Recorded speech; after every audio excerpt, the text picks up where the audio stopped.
Mesdames et messieurs, bonsoir et bienvenue dans cette nouvelle édition de la soirée. Les titres.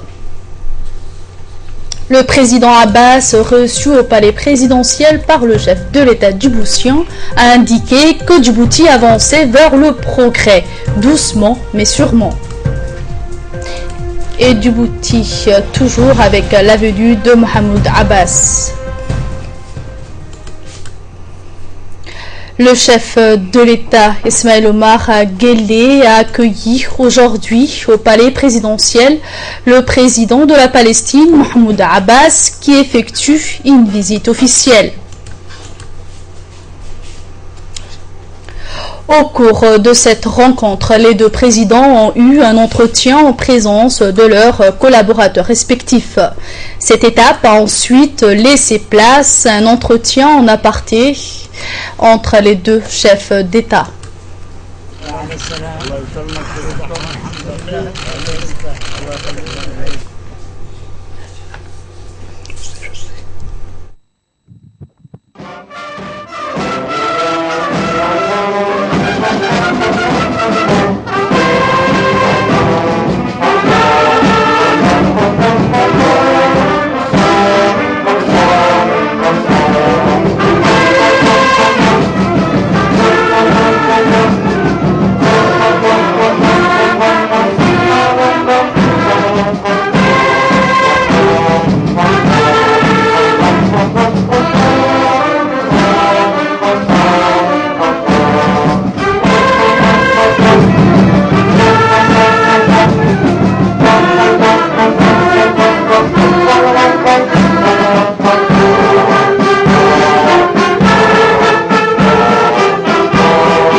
Les derniers développements du dossier palestinien, l'évolution du processus de paix dans le Proche-Orient, la participation du président palestinien au prochain sommet de l'Union africaine, la guerre au Yémen et l'état actuel qui prévaut en Somalie ont été au centre donc des discussions de cet tête-à-tête. À l'issue de ces entretiens, le président palestinien a décoré le chef de l'État djiboutien de la plus haute médaille décernée par l'autorité palestinienne. Cette distinction à valeur de reconnaissance officielle du peuple palestinien au président président djiboutien pour ses efforts inlassables et sa mobilisation permanente en vue de l'accession du peuple palestinien à son droit inaliénable sur sa terre et la création de son État.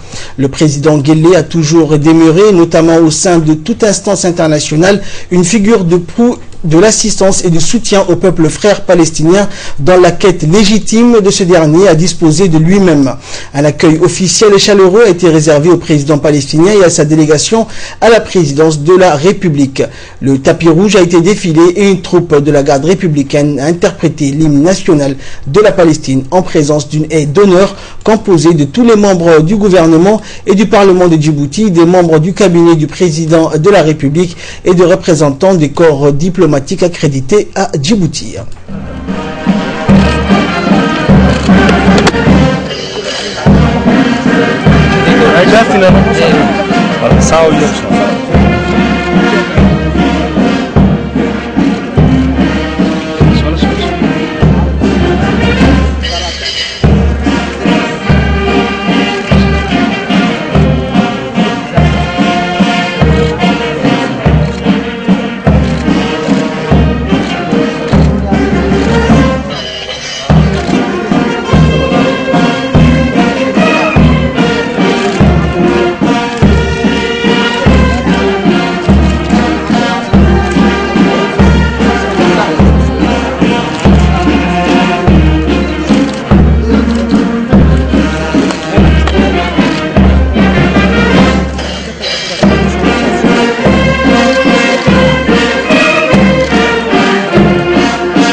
Et toujours dans le cadre de la visite du président de l'État palestinien, Mahmoud Abbas, ce dernier a été reçu peu après son accueil à l'arrivée à la présidence ce matin par le président de la République, Ismaël Omar Guelleh.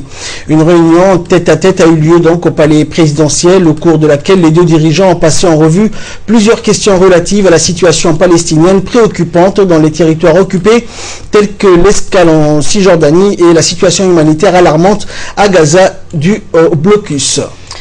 Cette arrivée s'inscrit dans le cadre des relations d'amitié et de fraternité entre les deux nations, sera l'occasion pour les deux parties palestiniennes et djiboutiennes d'évoquer encore une fois la cause palestinienne chère au président Guelleh, qui ne cesse de porter son appui sans faille et sans relâche au peuple palestinien opprimé par près de 68 ans d'occupation israélienne.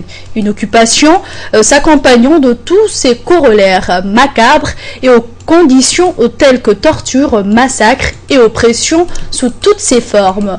Les discussions entre les deux leaders, Mahmoud Abbas et Guelleh, ont porté surtout sur les voies et moyens d'accéder pour le peuple palestinien à un État à part entière, souverain et indépendant, mais aussi sur les négociations de paix qui restent sans issue jusqu'à ce jour. Rappelant que le président Guelleh ne manque aucune occasion, lors de ses discours dans les grandes instances internationales, d'évoquer la cause palestinienne pour que le peuple palestinien puisse obtenir leurs droits inaliénables. Cette visite du président Mahmoud Abbas sera également l'occasion d'ouvrir l'ambassade de la Palestine à Djibouti. L'inauguration de cette chancellerie à Haramouz, dans la pose de la première pierre, a été effectuée en 2010 par M. Abbas, permettra de renforcer encore plus les relations entre les deux pays qui ne cessent de se renforcer davantage. Par la suite, le président palestinien Abbas a décoré le président de la République de la grande étoile de l'État de la Palestine en reconnaissance de son attachement et dévouement à la cause palestinienne et celle de la nation arabe et son peuple. Cette entrevue s'est déroulée en présence de la délégation palestinienne accompagnant le président Abbas. Et après la réunion à huis clos avec le président de la République Ismaël Omar Guelleh, le président de l'État de la Palestine Mahmoud Abbas s'est rendu à l'Assemblée nationale où il a été accueilli à son arrivée par le président de l'hémicycle Mohamed Ali Ahmed et un piquet d'honneur irrigué à l'occasion.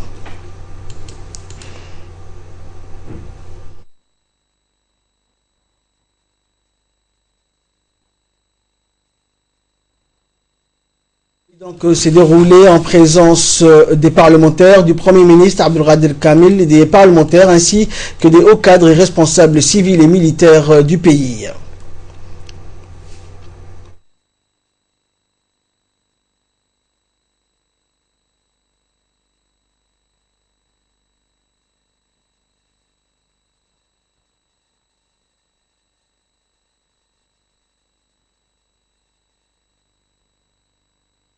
Un instant plus tard, le président de l'Assemblée nationale, Mohamed Ali Ahmed, et le président Abbas et sa délégation ont tenu une brève réunion avec le président de l'hémicycle et se sont dirigés à l'intérieur de l'Assemblée pour signer notamment le livre d'or de l'Assemblée et prendre une photo de famille pour éterniser l'événement.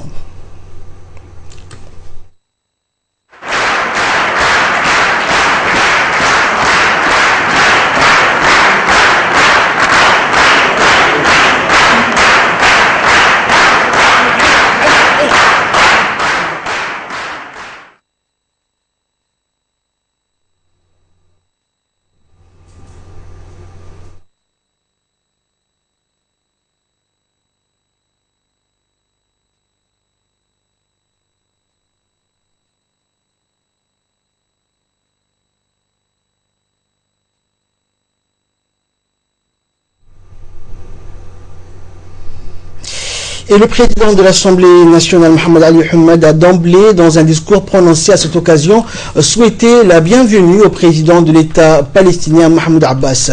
Il s'est exprimé en ces termes. C'est un grand honneur pour moi de souhaiter la bienvenue au nom de mes collègues à notre cher invité, son Excellence le président de l'État palestinien, frère et la délégation qui l'accompagne. Bienvenue parmi vos frères et votre famille et je vous souhaite un bon séjour dans votre deuxième pays, Djibouti. Monsieur le Président, je saisis cette occasion, a poursuivi le président de l'hémicycle, de votre visite historique que vous venez d'effectuer pour vous prouver notre soutien indéfectible pour la cause palestinienne, car elle nous tient à cœur et c'est une cause non pas pour les Palestiniens mais pour le monde arabo-musulman. Nous, ici à Djibouti, nous suivons avec beaucoup d'attention la situation, avec beaucoup d'importance également que traversent nos frères palestiniens et la Palestine occupée et les agressions israéliennes barbares qui se poursuivent contre les peuples palestiniens frères et les droits de l'homme qui sont bafoués ainsi que le non-respect des résolutions internationales. Il a poursuivi ce propos en indiquant que l'embargo, les injustices et les tueries ainsi que la famine que subit notre peuple frère est injuste et arbitraire. La destruction et les bombardements des maisons et lieux de culte qui se poursuivent sans cesse et les menaces de destruction de la ville d'Al-Quds ainsi que les lieux cultes et religieux de la Palestine. Aujourd'hui, nous réitérons, a indiqué le président Mohamed Ali Ahmed, notre condamnation des agressions que les Israéliens perpétuent contre nos frères et nous refusons les plans d'élargissement des colonies dans les territoires arabes occupés. occupée. Et nous renouvelons notre solidarité avec le peuple palestinien et nous confirmons notre assistance et notre mobilisation à ses côtés pour que ses droits les plus fondamentaux soient respectés et la construction de son État indépendant avec pour capitale Jérusalem, si Dieu le veut, ainsi que le retour des réfugiés sur leur terre.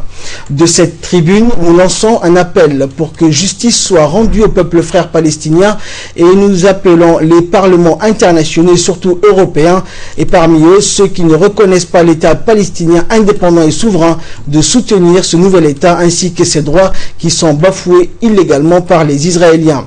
Nous appelons aussi à poursuivre le président de l'Assemblée nationale, toutes les factions palestiniennes de rassembler leurs efforts pour la réalisation de la réconciliation et l'unité nationale pour faire face aux défis actuels dans une même direction pour rendre les droits et la vie du peuple palestinien frère. Et enfin, nous renouvelons notre soutien et notre solidarité au président Mahmoud Abbas et nous demandons au Tout-Puissant de nous accorder la force pour défendre le peuple palestinien.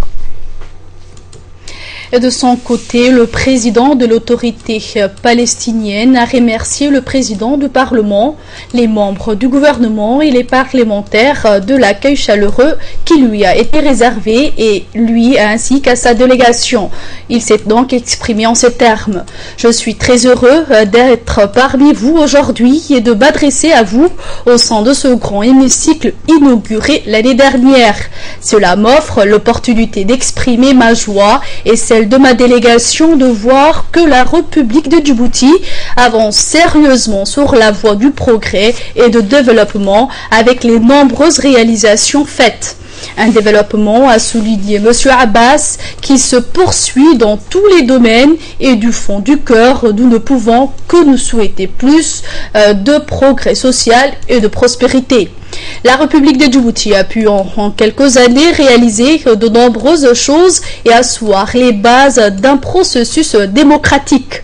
Les règles de jeu claires et un consensus politique très important pour parvenir au progrès et la prospérité dont le peuple djiboutien a le droit d'en jouir.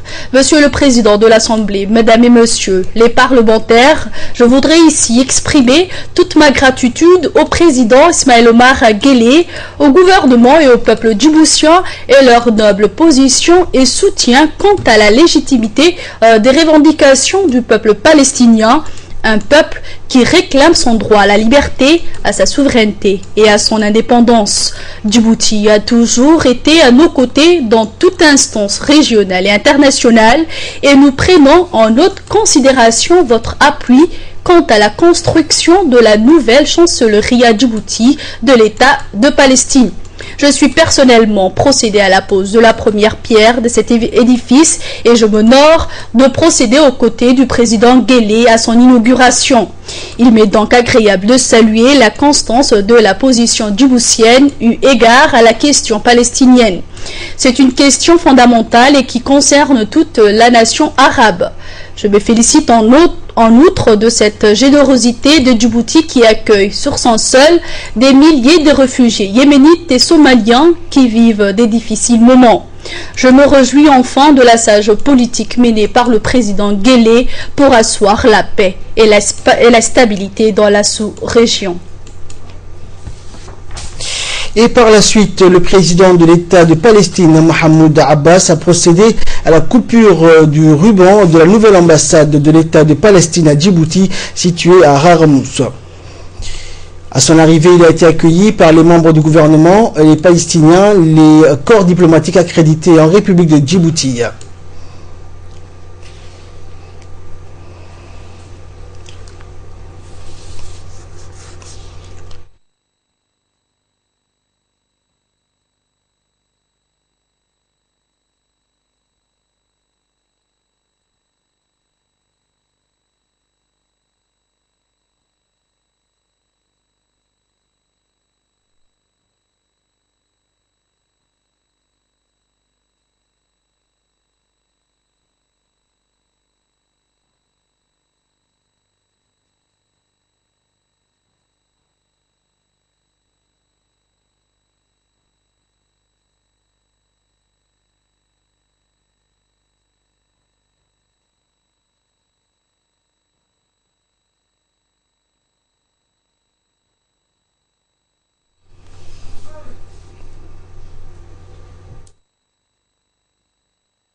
Un accueil des plus chaleureux, le président de l'État de Palestine, Mahmoud Abbas, accompagné du Premier ministre djiboutien Abdelkader Kamel Mohamed, a procédé à la coupure officielle du traditionnel ruban en présence des membres du gouvernement, des diplomates et des représentants d'organisations nationales et internationales.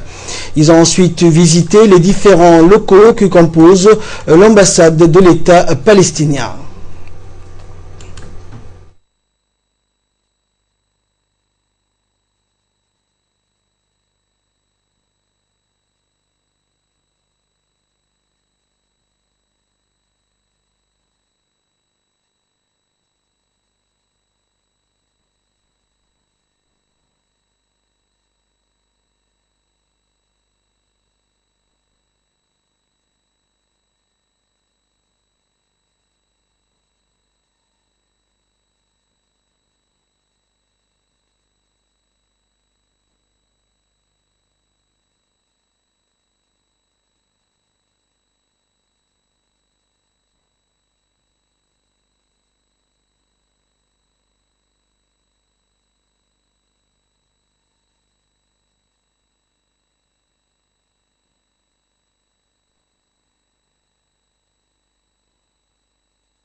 Autre actualité, la 28e session du Conseil exécutif de l'Union africaine s'est ouverte ce jeudi dans la salle plénière Nelson Mandela de l'Union africaine à Addis Abeba en Éthiopie.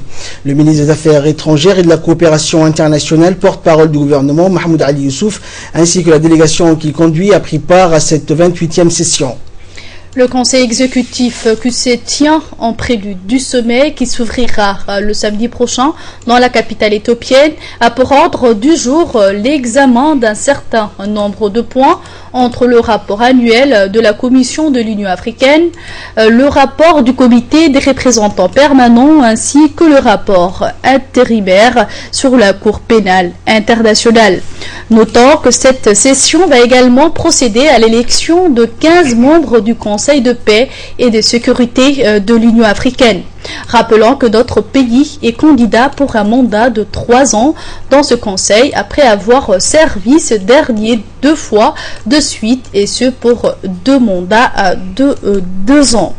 Et toujours aux nouvelles nationales, le ministre de l'Éducation nationale et de la formation professionnelle, Dr Jama Ilmukiye, poursuit sa tournée dans les régions. Après le sud et le nord, c'est dans la région d'Obok qu'il a clôturé cette tournée de rencontres des enseignants des régions autour d'un déjeuner. Le ministre a été accueilli chaleureusement à son arrivée par les enseignants à la plage Ouguef pour prendre part au déjeuner aux côtés des enseignants de la région. Et cette visite du ministre de l'Éducation nationale s'inscrit dans une série de rencontres que le ministre Dr Jama Ilmukiye compte mener dans les régions du pays pour aller à la rencontre de la famille de l'éducation. L'objectif étant de permettre un moment de convivialité, de rencontre entre les membres de la grande famille de l'éducation nationale. Et au cours de ce déjeuner, les enseignants de la région, par la voix de plusieurs enseignants, ont tour à tour remercié le gouvernement et en particulier le ministre Dr Jama Ilmi pour toutes les réalisations faites pour les enseignants depuis sa nomination à la tête de ce ministère. Pour partager avec lui un déjeuner honorable. On remercie gracieusement, on dit merci. Et de son côté, le ministre de l'Éducation a, dans un discours au cours de ce déjeuner, attiré l'attention des enseignants sur les efforts du gouvernement. À sa tête, le président Guelleh pour améliorer les conditions de l'enseignant. Il a par ailleurs promis que des projets sont en cours pour encore améliorer la vie de l'enseignant, notamment la facilitation de l'accès au logement, aussi bien pour l'enseignant que les personnels du ministère, pour rehausser encore davantage la qualité de l'enseignement de notre école. Écoutez, monsieur le ministre. C'est un plaisir pour moi aujourd'hui d'être ici parmi vous. C'était une promesse dans laquelle je devais tenir. Il y avait la tournée lors de la journée mondiale de l'enseignant.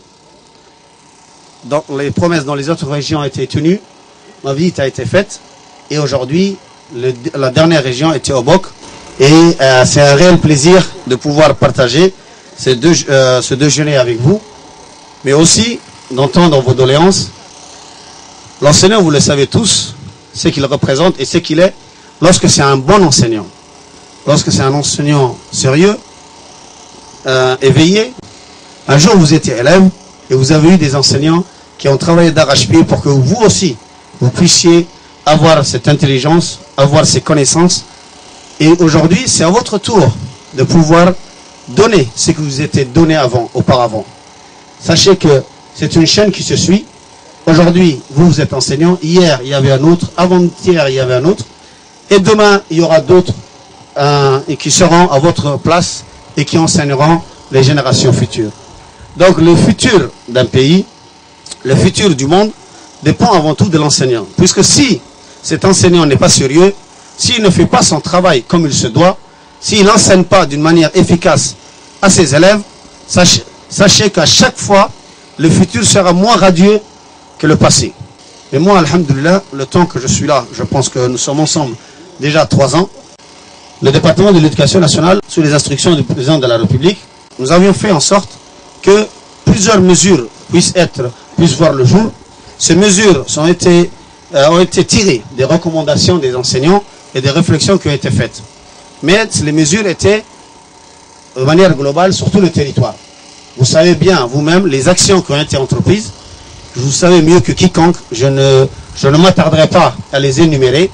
Néanmoins, ces mesures ne seront pas les dernières. Et toujours à Obok, après avoir pris part au déjeuner aux côtés des enseignants de la région d'Obok, le ministre de l'Éducation nationale et de la formation professionnelle, Dr Jama El-Maoukié, accompagné du préfet de la région, Hassan Dabel Ahmed, et du président du conseil régional, Ali Ahmed Hassan, s'est rendu dans la ville d'Obok pour procéder à la distribution des vivres au personnel de l'éducation. Ces vivres composés de sacs de riz, de sucre, d'huile, de dattes et de bidons d'huile ont été distribués aux gardiens, aux femmes de ménage et cantinières d'établissements scolaires de la région de Hayou. Cette distribution s'inscrit dans une série de gestes que le ministre de l'Éducation nationale et de la formation professionnelle compte apporter au personnel du MENFOP pour les soulager des achats des produits de première nécessité. Et on prépare à ces distributions aux côtés du ministre de l'Éducation, le préfet de la région, le président du conseil régional Ali Ahmed Hassan, ainsi que les hauts cadres du ministère de l'Éducation nationale. Toujours aux nouvelles du pays, l'ambassadeur de la République de Djibouti en Somalie, Daïb de Badreblé, accompagné de Mohamed Ali, premier conseiller, et du colonel Ousmane Doubed, s'est entretenu mardi dernier avec le président somalien Hassan Sheikh Mahmoud.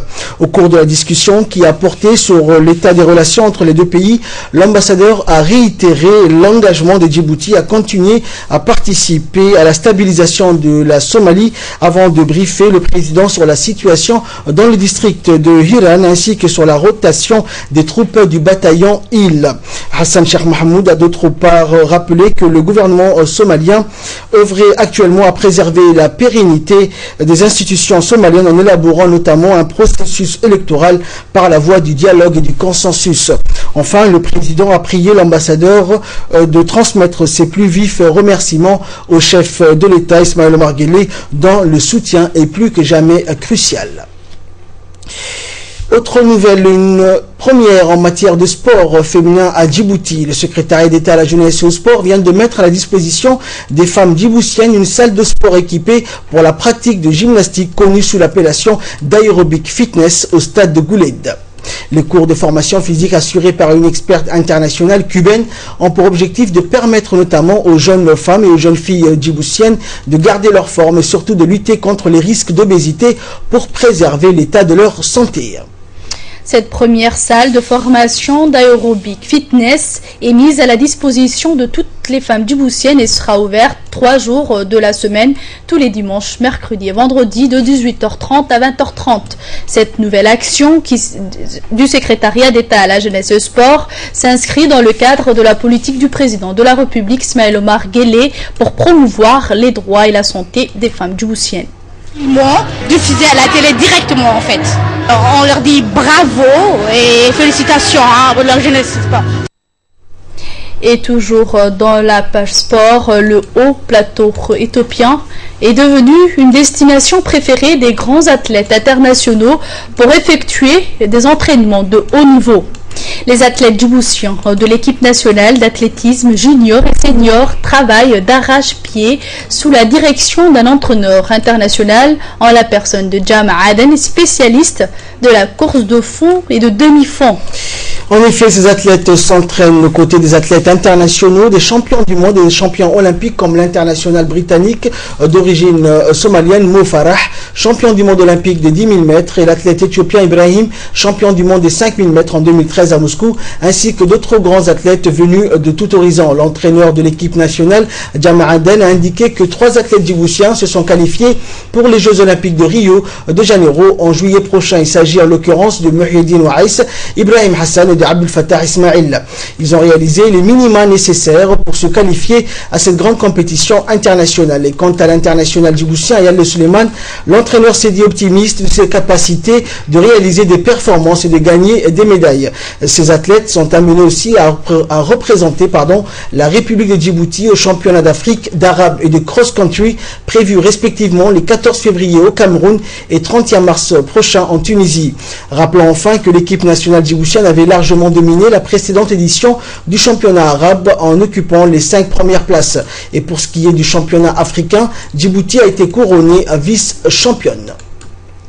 Et c'est ainsi que prend fin cette édition. Merci à vous de l'avoir suivi et très bonne suite de programme sur Télé Djibouti.